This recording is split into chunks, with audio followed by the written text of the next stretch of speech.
Hi, నేను మీ లక్ష్మినండి. ఈరోజు మన వీడియోలో చుక్కకూర టమాటా కర్రీ చాలా కమ్మగా తయారు చేద్దాం. ఈ చుక్కకూర టమాటా కర్రీ చాలా బాగుంటుంది, పుల్ల పుల్లగా కమ్మగా.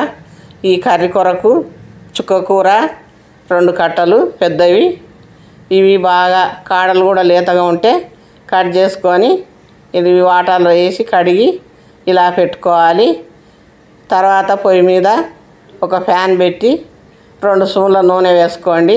ఆవాలు, జీలకర్ర, మినపప్పు, శనగపప్పు, కరివేపాకు వేయండి. ఇది కొంచెం లైట్గా బాగా కలర్ వచ్చే వరకు వేయించి 2 మీడియం సైజు ఉల్లిగడ్డలు, 2 పచ్చిమిర్చి కట్ చేసుకొని వేసుకోండి. ఇవి కొంచెం లైట్గా వేగనియండి. ఎల్లిపాయలు 8 కచ్చపచ్చగా దంచినవి వేసేసి ఇవి బాగా వేగిన తర్వాత 3 టమాటాలు వేయండి. ఇవి బాగా కలిపి సరిపడా సాల్ట్, 1/2 స్పూన్ పసుపు వేసుకొని ఇవి బాగా కలపండి. నేను చుక్కకూర ఎక్కువ ఉన్నందుకు నేను ఇవి ఐటమ్స్ ఎక్కువ వేసుకుంటున్నా, మీరు దాన్ని బట్టి వేసుకోండి. మూత పెట్టేసి ఇది మెత్తగా ఉడకనియండి. ఇలా మెత్తగా ఉడికిన తర్వాత గంట పెట్టి ఇలా నలిపితే బాగా మెత్తగా అయిపోతుంది. దీన్ని కలిపి ఇప్పుడు చుక్కకూర వేసుకోండి. ఇది వేసేసి బాగా కలపండి. ఇది ఎక్కువ ఉన్నందుకు కలవటం కొంచెం కష్టం. దీనికి మూత పెట్టేసి మగ్గనిస్తే కొంచెం తక్కువ అవుతుంది. దీన్ని మూత పెట్టేసి ఉడకనిద్దాం.